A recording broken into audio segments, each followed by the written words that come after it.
And to discuss what's went wrong with the Pacers this season and what's next for them, we brought the foremost expert on the Indiana Pacers in. Caitlin Cooper, a contributing writer at Indy Cornrows, is joining us today. Caitlin, how are you? I'm doing well. I'm playoff Caitlin now, so I'm going to have to deactivate my mode back to regular Caitlin, because if I'm talking about the Pacers, I don't get to be playoff Caitlin anymore. Are you happy to see that the Pacers are no longer playing basketball this year? Are you enjoying this break from Pacers basketball? Yeah, I mean, I would like to thank the Wizards for taking that Sixer first-round matchup away from me so that I wouldn't have to talk about how many screens the Pacers went over against Ben Simmons for the billionth time. Oh boy. So obviously a rough season for the Pacers, especially as we got further along. All of this drama with the head coach, Nate Bjorkgren, came out toward the end of the season. So we have to start there, Caitlin. Based on the reporting and kind of what Kevin Pritchard said at the end of season press conference, it sounds like there were just some people management skills that he was lacking this year. So where do you think things went wrong for him? And do you think the Pacers can move forward with him, or are things just so far gone that they have to move on? Well, I mean, I think I'd start in the first place that over the summer last time I talked to you guys, when I think we were talking about Mike D'Antoni and the Pacers, that it came through reporters that the Pacers were very interested in finding somebody who could be a modern communicator in addition to modernizing the offense. So to hear in the postseason presser that Nate Bjorkgren's having trouble with human management is kind of like, it kind of seems like a failure then at that point, because that was a big talking point in the summer of somebody that you wanted to address. And maybe in the interview process, it was hard to, through Zoom to fully get the picture of what type of person he would be in managing players and staff and whatever else that you would have gotten better if all of this was, able to do in person. I don't know. But yeah, I mean, I appreciated from Kevin Pritchard in that presser that he didn't just completely shy away from it. There was transparency there and admitted like, hey, this is something he needs to get better at. If you were to ask me what side he's actually going to come down on, I don't know. Like even among Pacers Twitter, it seems like there was pretty disparate opinions, as in, was that him kind of laying out the script for Bjorkgren to come in and be self-reflective and they stay the course? Or is this them basically stalling until they can get feelers out for if there's another coach available, or, which way they're going to go? But for me, like, I know Kevin Pritchard directly said, like, I have a young coach who is really talented in the X's and O's and he has to get better at human management. Like, I write more from the X's and O's perspective. So that's what I can look at and like pointing out that, I think he'll sit down with us and be self-reflective. But, you look at that last playing game against the Wizards, and was he from a basketball standpoint? I mean, they lost every game they played to the Wizards, and the injuries certainly mattered. Like, I'm not going to act like it didn't matter that Karras and TJ Warren and Myles Turner were out. It did, and he deserves a break for that. But knowing what players you had available to come out with the same defensive game plan against Russell Westbrook for the fourth game in a row, and then you're talking about like how good he was at X's and O's. Like, you can't duck under a screen against Russell Westbrook in a play-in tournament game. Like, you don't have Myles Turner as a rim protector. And while you can't reorient the whole defense around what you would need to do if Sabonis was at the 5, like, that's not even reasonable to ask Bjorkgren to do that. You're not asking that much to send people under so you can try to keep him out of the paint and ask him to beat you as a shooter. Like, to me, that was just like inexcusable just on that aspect alone. So can you really trust this person to be his exact opposite next year, not only from the human management standpoint, but also, are you going to be more adaptable? And that was something that I thought he was going to be really good at, because if you watched his games in the G League, a lot of his teams did not look the same. Like, he didn't coach them all. And like this year, I think you could argue pretty strongly that he coached this team to be the Toronto Raptors. And offensively, that did a lot of good things for the Pacers. But I don't think defensively the Pacers are Pascal Siakam and OG Anunoby and have that type of side-to-side movement to be doing a lot of the things that he asked of them, in addition to just the overboard with overs. Yeah. So, I mean, I was following you all year, and it seemed like you were just getting progressively more broken by the Pacers defense as the year went on. So, well, their defense got progressively more broken as the season went on. So, yeah, that's what I wanted to ask. Like, I know it wasn't just a Wizards issue. Like, what went wrong defensively for this team this year? Do you think it was, personnel not fitting the scheme, the injuries, or just a scheme making no sense, like regardless of personnel?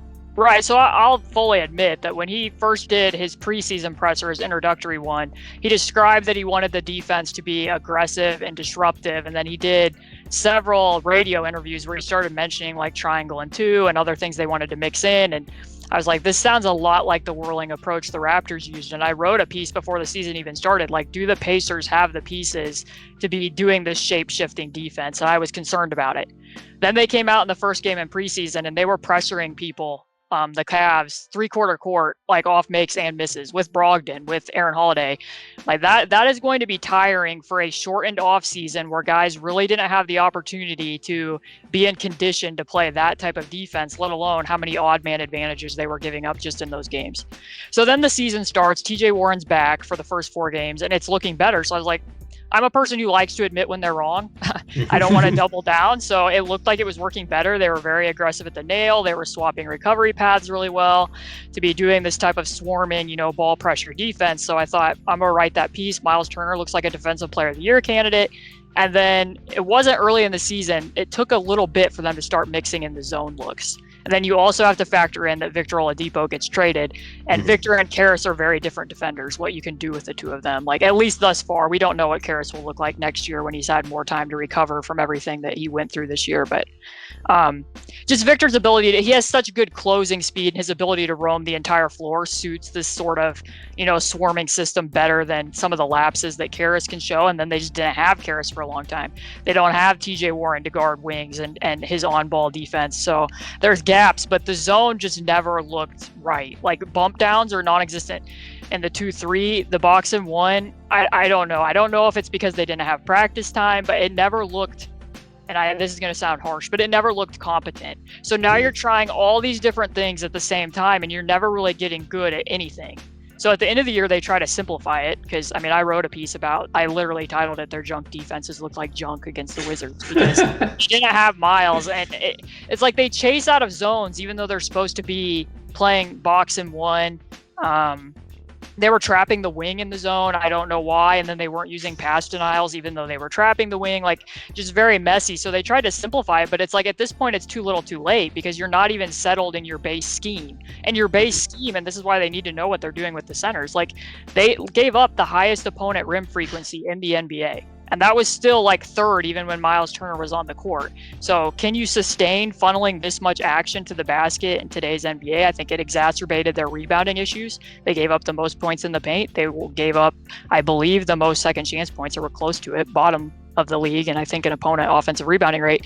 So when you're having to constantly sell out for blocks or constantly sell out for contests for a team that already doesn't have a lot of plus rebounders, it just created a lot of problems. And I just don't think if you're going to have Sabonis at the 5 that you can play this funneling scheme and expect to have good results. And not even that, but what you mentioned, like if you're playing Sabonis at the 4 or the 5 in this Raptors style system, he led the league in distance traveled on defense as a center. Like, that's just obscene to me. That's never happened since the NBA started tracking the data. And when he's at the 4, he's being asked to do all this help and fly. He's helping at the nail. They're having him hedge. They switch him out without protecting him in those switches. So I have some questions about the feasibility of that. But I guess the one thing I could hang my hat on is maybe if they have a full training camp and they can really teach these types of concepts, it would look better and function with more time and when everybody's healthy. If they choose to keep Bjorkgren, that's what you would have to count on.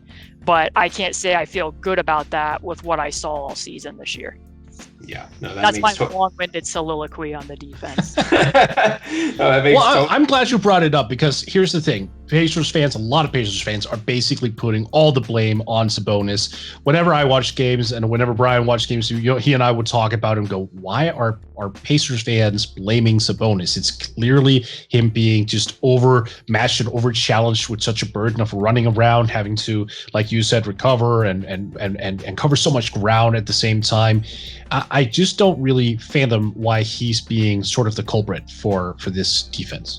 Well, I think some of it stems from that early Myles missed some games, I believe, because of the fracture he had in his hand. So they played against Dallas and the Clippers, and they just got absolutely killed on defense. And that was when they were really mixing in some of the, what I would say, quote unquote, gimmicky things. Like they were trying to blitz Luka constantly, and they didn't have the length or the cohesion to be doing that with the types of lineups they had. So they were getting killed on a lot of the background rotations in that particular game. And then they were trying to play triangle and 2 and box and 1 against the Clippers early in the season. And again, like I can't probably describe this without showing the video, but it would end up where Sabonis would be trapping out or would be coming up from low box out of the wing to contest shots at 3 instead of bringing the nail person in so he could play solo back line. Like those types of mistakes are occurring, but then you're seeing a huge point total and it's like, well, Myles Turner isn't here. So therefore the only thing that's changed is that Sabonis is playing and Myles isn't. And that's no knock against Myles. Myles is a terrific pick and roll defender. He's a great shot blocker and rim protector. Like, there's no denying that.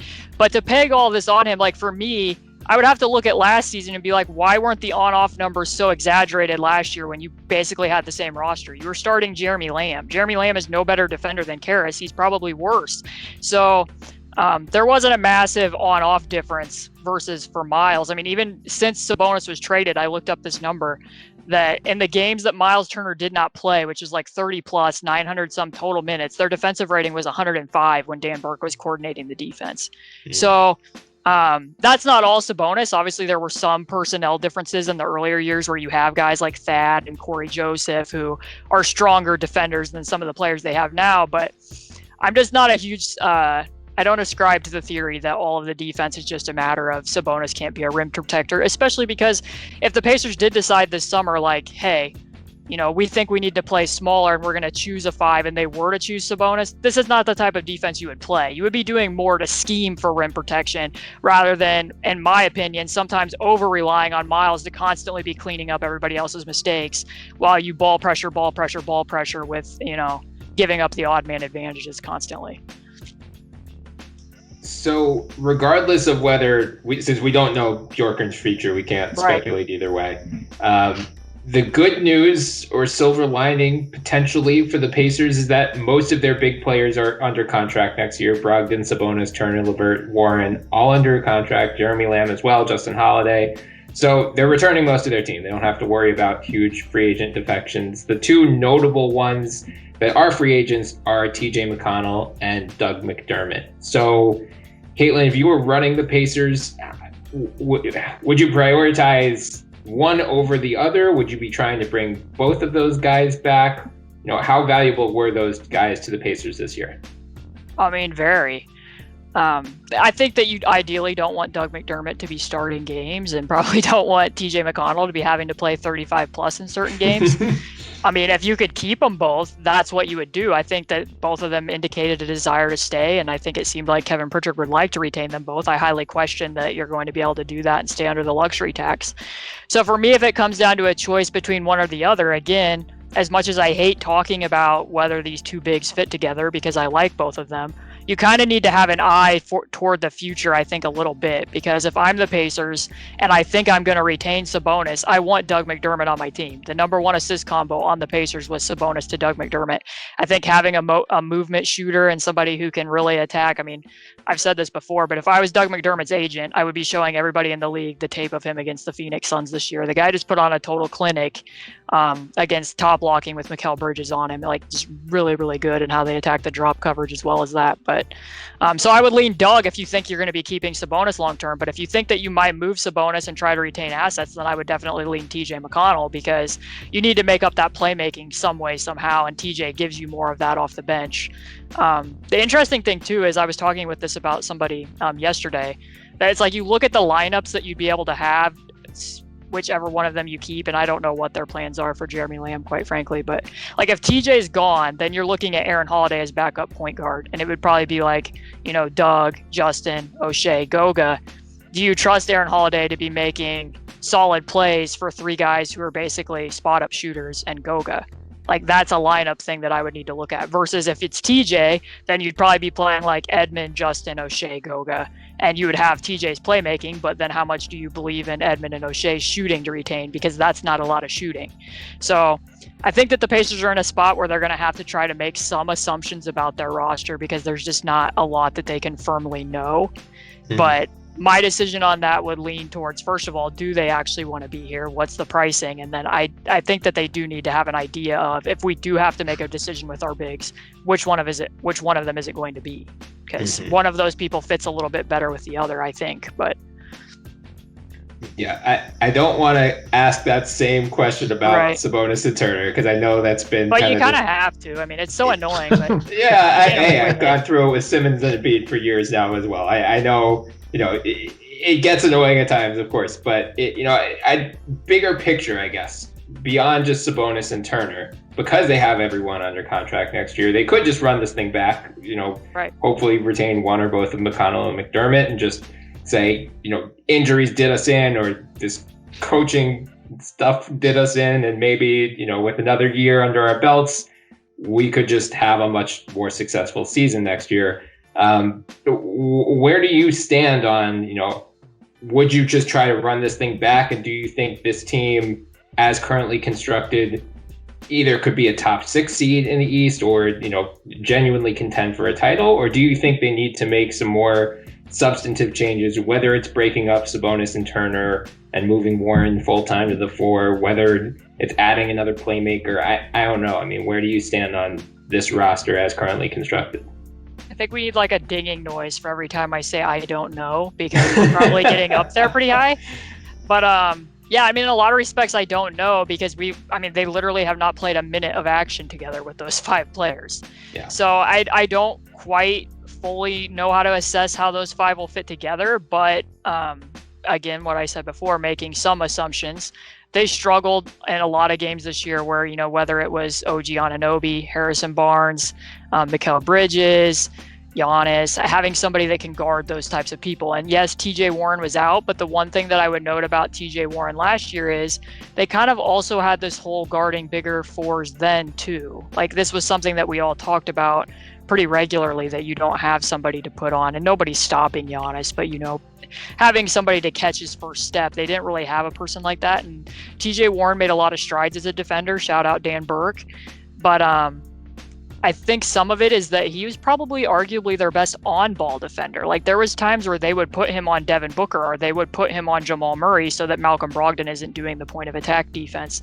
So I don't know if that completely remedies, but if you had a different defensive system, maybe you could, I don't want to say hide, but live with some of that a little bit more. But yeah, I mean, I would say I'm not opposed to seeing more of it, because I like all 5 of those guys. I think that they all bring unique and different skill sets.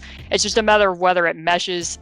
It would come down to, I don't want to make it a choice between Bjorkgren and the starting 5, but I feel like something would have to give there. Either he would have to acquiesce on some of what he's doing, or I feel like you would need to make somewhat of a roster shift if you think you're going to be constantly continuing to pressure defensively in the way that you were. I mean, offensively, I thought that Bjorkgren did a lot of good things in terms of revamping stuff, so it wasn't just standstill pick and roll. There's a lot more nuance to some of what they do, but I think you could see your way through to like what you said, TJ Warren in the bubble really exploded at the 4 spot. Does that still happen if he's not playing at the 4 and he's back at the small forward position? Does he pop in the same way? Does he get the same touches?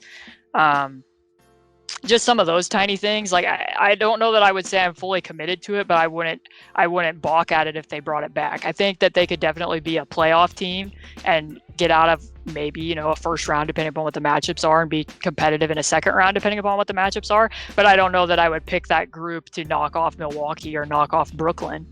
Like, and then it goes back to that, like, who on this roster really even has a chance of defending somebody like Kevin Durant? And again, you're not stopping him, but I don't think that hole is necessarily completely addressed. Like, Oshae Brissett was a revelation at the end of the season, like a great low buy there, but I think some of his defensive contributions are more like side to side and what he can do in the gaps, and a lot of what he did as a help defender, weak side rim protector, more so than it is that, I mean, he had some real struggles in the game they played against the Kings, just against Marvin Bagley. So they don't really have, I think, like a silver bullet at the 4. It's more, how are you going to do that somewhat by committee? But I know Mort's been pretty up on what the Pacers can look like if they're fully healthy.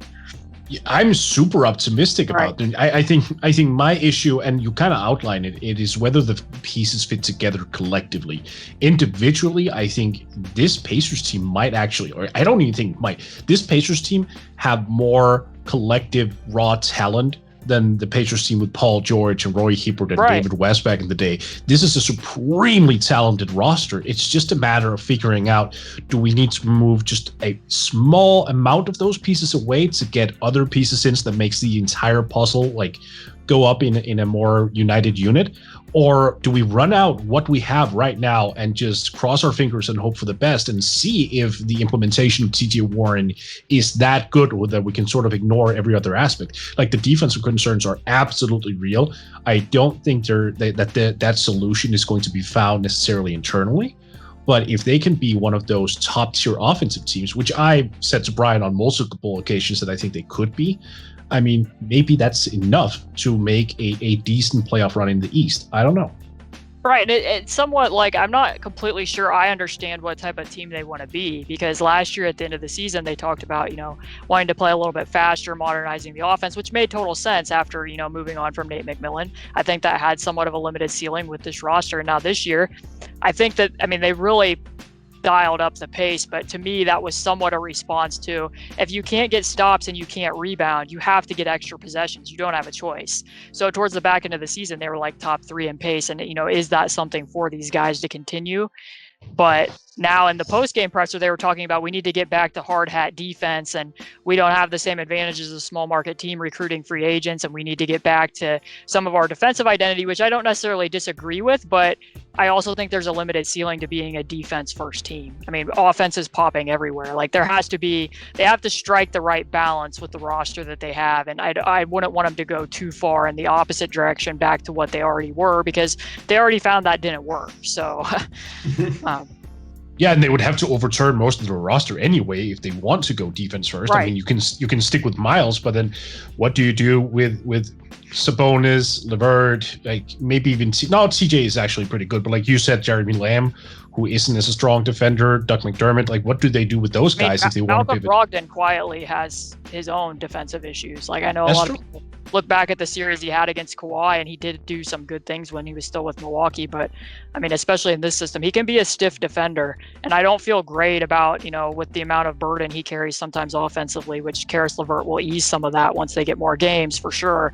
But guarding, like, sometimes he'll be primary against Giannis, and that's a lot to carry. But his point of attack defense is not great, to put it kindly. So my final 2 questions, because you brought up Brogdon, I have to ask. 1, can I have him on the Sixers? And 2, how much should Danny Ainge regret not signing and trading Gordon Hayward for Myles Turner and Doug McDermott this past summer? Right. So, the relitigating the Hayward Turner topic is one of my favorite things to do. I live for that. But so does Bryan. I really do. Look what Robert Williams did in that first game against Brooklyn. He was racking up block shots. That's mainly what you would be getting from the Myles Turner trade if they have done it. I definitely think Myles Turner would have been an upgrade over Tristan Thompson. He's just an overall better rim protector. He's going to offer you more. I'm not exactly sure where Danny Ainge. I don't think Myles Turner is an albatross contract, like, for sure not. So I'm not fully settled on where he was coming with that or what the order of operations was there. The Pacers were not going to pay him what Charlotte did, but there was rumblings that he was willing to take less if he could come play for the Pacers. So it'd be interesting to know from both teams, like, if you could do that over again, like, if you're the Pacers, would you still want Gordon Hayward? And if you're the Celtics, would you have been like, yeah, we're going to do that because getting Doug McDermott and Myles Turner would have made us more complete? I don't know. It seems like they feel pretty good about what Robert Williams is offering them right now, but that wasn't the case early in the season, at least not to the extent that you saw in that playoff game. Yeah, and he's coming up. He's eligible for an extension already. So just as he's getting good, now they're going to have to pay him, and it's going to get exorbitantly expensive to keep him. I just love relitigating that trade because Celtics fans are just convinced that, like, I guess he wanted Turner and Oladipo for Hayward instead. And now, in retrospect, given Oladipo's injury history and what happened this year, I guess that's not a ridiculous price anymore. But at the time, that's absurd. So right. It's always fun to just pour a little. And then, as it turned out, neither of them even played in the play-in games, anyways. So right there you go. That's true. And Bryan, you can have Malcolm Brogdon if you give Caitlin Ben Simmons. Then it'll finally have some defense. I do have a strong affinity for a Thibault, so you can toss it there. I do have a very strong affinity. I was willing to part with Tyrese Maxey. I can't give up Thibault anymore. He's too good. Only Tyrese Maxey and Paul Reed. That's it. Yeah. No, not B-Ball Paul. B-Ball Paul's off limits too. Mort, any final questions for Caitlin before we let her get going? Yeah, so obviously I've been super high on Oshae Brissett, and he's 22. I think that goes a little bit forgotten. When the Pacers signed him, people are kind of looking at him as one of those late season signings. People are kind of gauging him as a veteran, which obviously in the grand scheme of things he isn't. He's really young, very limited NBA experience. Is there a cause for optimism just in terms of his future progress and development? Absolutely. I mean, that was one of the things, and again, I don't want this to sound like I'm the most negative person alive, but Oshae and Edmund Sumner's development late in the season was one of the things that kept me really engaged with the team. I mean, seeing him come over, they didn't have both bigs. The Pacers had Myles and Sabonis out for a time, so he was even pinch hitting at small ball 5 in some units, and seeing their weak side help was just so non-existent in so many games. It was like a revelation, a guy rotated over and tagged somebody. It is so nice to see. So I mean, that alone, I liked Oshae just for defense, but then his shooting, I think he's over 40 on 4 attempts per game. I don't have that number in front of me, but I think it was 42. Yeah, I mean, he shot the ball really well, and whether, I mean, I those two guys are really hard workers, so I'd like to think that the shooting can stay in the high 30s if he continues to work hard on it. Just like Edmund, you can tell that his mechanics are a little bit different, which gives me hope that could stay that way. But yeah, I think they see Oshae as a rotation player,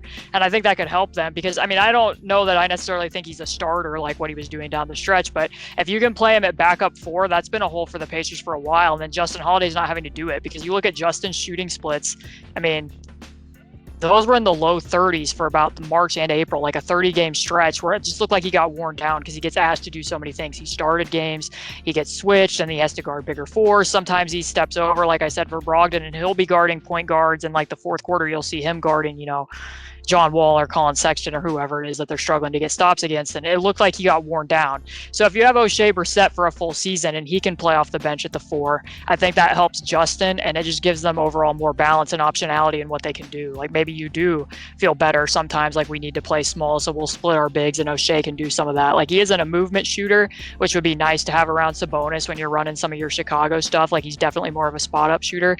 But the one thing also that popped with him is just how good his instincts are as a cutter. Obviously we know that the Pacers and the Raptors run nearly identical playbooks, so he had experience with Bjorkgren from having been in the Raptors system last year, and they run a set where they run a ghost screen on one side and then they 45 cut from the other, and he just never spoils the spacing, just has really good instincts there. So a lot of optimism, I think, in what he can add as an 8th or 9th guy for the team going into next year.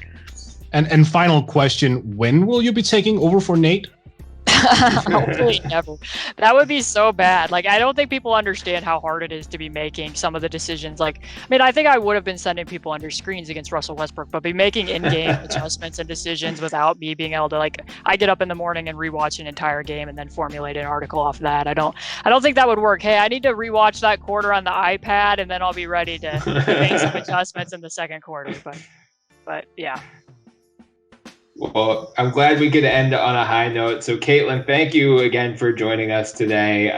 Can you let our listeners know where they can find you on Twitter, where they can find your work, and anything that you're going to be doing throughout the rest of the playoffs? Right. So my handle is @C2_Cooper. I'm at Indy Cornrows. Usually have about 1 or 2 pieces there a week, though in the off season I don't do draft content, so that might get a little bit thinner here for about the next month or so. But if I notice stuff in the playoffs, I have some outstanding contacts where I can reach out and say, hey, you want this freelance piece randomly about Jonas Valanciunas, and see if people will take me up on the offer. So if you want to read about Jonas Valanciunas in the dunker spot, apparently all I do is write about Lithuanian centers. So there you go. I dig it. More love for JV. I'm down with it. Yeah, if you like writing about players in the dunker spot, may I introduce you to the Philadelphia 76ers? Yeah, I mean, that's definitely the team I should be writing about full time.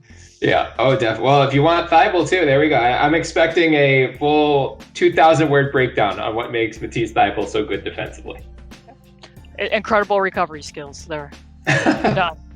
That was easy. All right. Well, thanks again, Caitlin. Best of luck this offseason. I hope it's not as anxiety-inducing as this season was for you, and hope you get to enjoy the rest of the playoffs as well. Hey, thanks for having me on, guys. Anytime.